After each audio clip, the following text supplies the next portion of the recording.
I'm Roger Dupuis, and this is Sports Voices, and we have a special guest this week, Allan Austin, who folks will probably know as the co-host of our Pop Shop podcast. It's a powerful probably there. I appreciate it. I should. Anyway, how are you? I'm very good. I really appreciate the invitation. Absolutely, to be here this sir. morning. And I should tell the audience you are here because you are what I would call a soccer superfan. I love soccer. Okay. Yeah. You're wearing the jersey here. I am. Tell us about the jersey well, you got actually, on. So my daughter studied in Galway for a couple of years, and Right. so my last trip to Ireland, which I love, my grandmother's family's from there. I thought, what better souvenir than an authentic Irish football, soccer jersey, depending on your perspective. Right. Plus, I thought for the show today, super appropriate because they're not actually in the World Cup. Correct. So I can be on camera and I'm not being partisan. I've not picked any sides. Right. And honestly, it's just been such great soccer so far. You don't need to have a team to really appreciate what's happening. And for our audience listening, of course, your jersey is green, white, and orange. Yeah. So it's it's very Irish. You talk about not having a particular team, not rooting for a particular team, and I think that's important because everyone's sort of finding these heroes in these games. And you went to a World Cup game.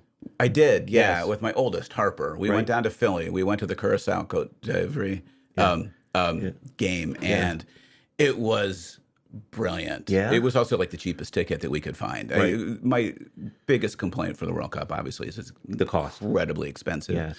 But so they live in West Philly. Okay. And as soon as we got on the trolley, we were surrounded by people in shirts. So I'm a Cleveland fan, so we picked Curaçao. We're wearing Curaçao jerseys. Yeah.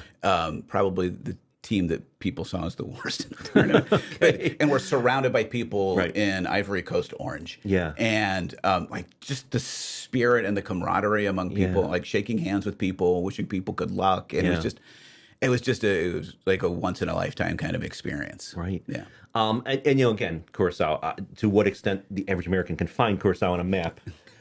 But now we're going to games and we're rooting for these countries and we're learning about their players, and that's got to be exciting. It really is. Right. And the stories are they're endless. Yeah. And so you combine the personal with, like, as the knockout round has gotten started, it's been incredibly dramatic until the French played and they just kind of walked over their opponent. But the French are really good. But it's been a terrific tournament, I think, so far. Yeah. People were worried when it expanded to 48 teams that it would dilute the quality. I don't think that's been the case. Right. So I want to come back to your story a bit. Yeah. And you played soccer as a young man. I did, yeah. Growing up in northeastern Ohio, I played. Okay. Yeah, through high school only. Right. Yeah. First of all, why did you choose soccer? It was something I found I had some skill for whatever reason. I played other sports. Basketball, I was a very good defender, but I couldn't shoot. It's not as much fun playing basketball when you're the guy doing all the defending and not the scoring. Right. And so, like, somewhat selfishly, I found myself on the soccer pitch being played up front and finding ways to score goals. Wow. And so there was like a little bit of glory with it too. Right. And that was probably, I was 17. I was a little selfish in the way I thought about sport. Would you say, though, that's where your love of the sport started? Yeah, absolutely.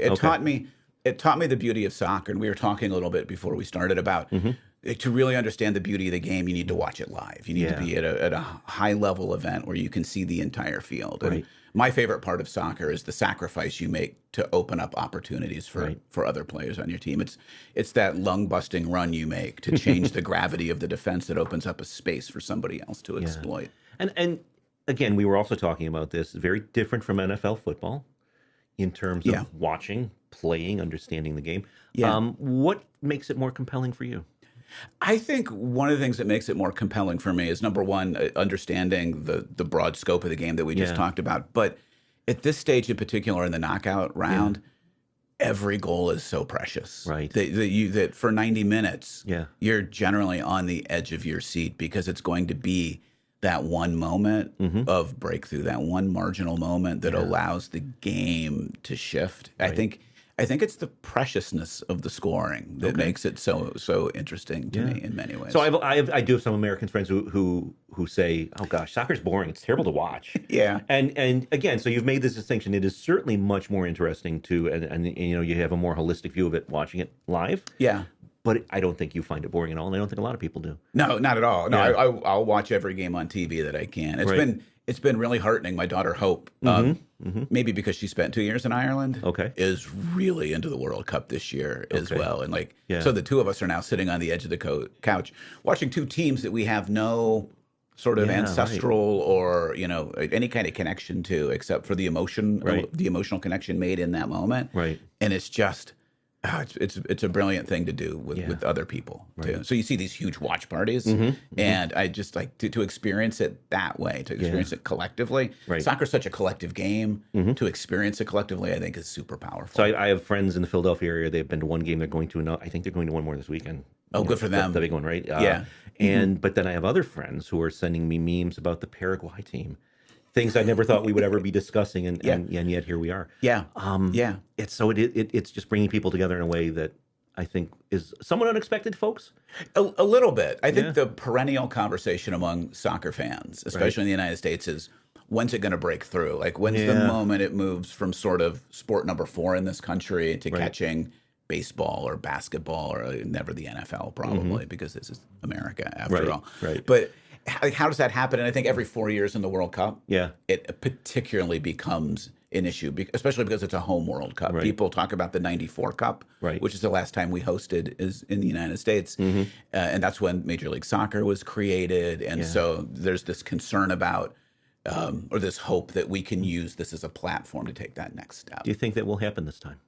It will bring incremental growth, but never probably quite what Americans want, right? Okay. Which is, we're competing really well. Yes. We're not the French team right now. We're not the Argentinian team right now. But hopefully it's another important step forward for American soccer. So, you know, it's the 4th of July weekend coming up, this semi-quincentennial, all these important emotional events. Yeah. Will you be watching any soccer this weekend? Yeah, I'm actually traveling to visit my family this weekend, but I will find a way to get like a little soccer on in the background.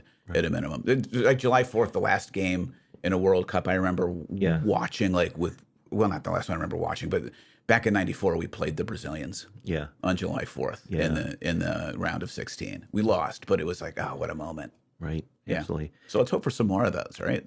For sure. Alan, thank you for being here. Yeah, thank you so much for having me. Have a great day. Thank you. Folks, thanks for watching, and we will see you next week.